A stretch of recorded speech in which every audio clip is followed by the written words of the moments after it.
Hi everybody, hope you're having a great break. This is our fourth lesson, and this is one that's going to be called the law of large numbers. We'll get to it in just a second. Okay, this is board problem 38. This is a review that you guys probably need because you forgot how to do. For a normal variable x having the mean of 100 and standard deviation of 5, the largest 10% of the population value exceeds. Okay, well, remember when we did that z-score table at the front of the book? And the largest 10% right here means you're in the 90th percentile. So we're looking for the x, you guys. And remember your formula, z equals x minus the mean divided by the standard deviation? No, you don't remember, but that's the formula. And the largest 90%, you got the 90th percentile. You look up in the table of the z table, you guys, and find in the body of the table A, find the score that gets close to 90% or 0.90, and you'll find you get a z-score of 1.28. Okay, so that's your z value, and then you're going to plug that into your formula. Z equals x minus mu divided by the standard deviation. This is mean right here. Okay, and then so 1.28 equals x minus 100 divided by 5 multiplied by 5, and you get, and then add 100 to both sides and get 106.4, choice D. Hooray! All right, okay, this is the law of large numbers. This is a reasonably easy lesson and fast too, you guys. Law of large numbers says that as the number of observations increase in a sample, the mean, this is the sample mean, you guys. Whenever you have x bar, this is now going to be our sample mean. The mean of a sample eventually begins to approach the population mean, which is this mu. This mu now becomes our population mean. Okay, so as long as the sample gets increasingly large, this sample mean right here gets close to the population mean. That's all this lesson is doing right here.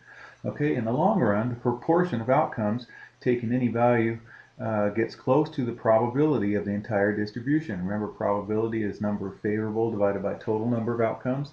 So in the long run, the proportion will get close to the probability, and the average gets close to the distribution mean. Okay, so probabilities get close in the long run, and so do sample means. They get close to the population means. Okay, let's try to estimate the average height of women between ages 18 and 24. Okay, so to estimate mu, this is our population mean, we need to choose an SRS, simple random sample, of young women and use their sample means. Okay, so we're going to use the sample means to estimate mu, the population mean. The more women we get for our sample, the closer the sample mean gets to the population mean. Okay, and that's just from now on, you guys. This means sample mean and this means population mean. Okay, from now on. All right, so will you be exact with your SRS? Probably not, but by increasing the numbers of x's, you can get closer and closer to your population mean. Okay, so now we're going to go to example 7.8 on page 414.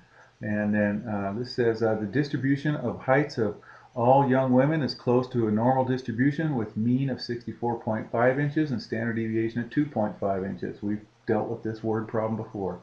Suppose that the population mean 64.5 were exactly true. Okay, so figure 7.10, I'll show you in a second, shows the behavior of the mean height, which is the sample mean right here, of n women chosen at random from a population whose heights follow this normal distribution. Okay, the graph plots values of this sample mean as we add women to our sample. Okay, the first woman drawn had a height of 64.21 inches.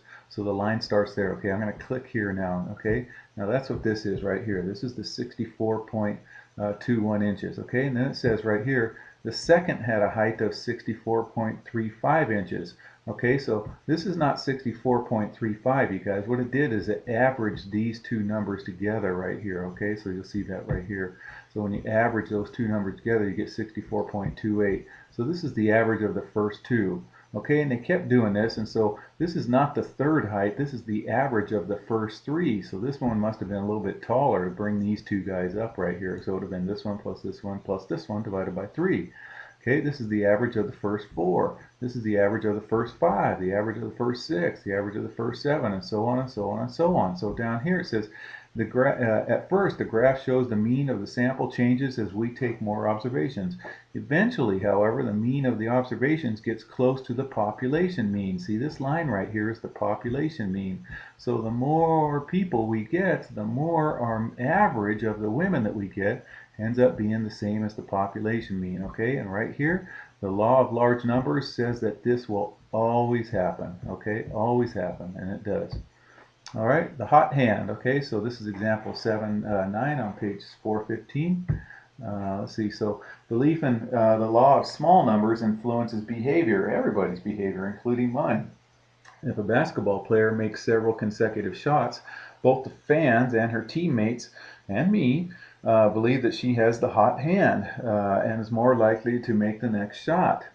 Uh, but this is doubtful. Careful studies suggest that runs of baskets made or missed are no more frequent in basketball than it would be expected if each shot were independent of the player's previous shot.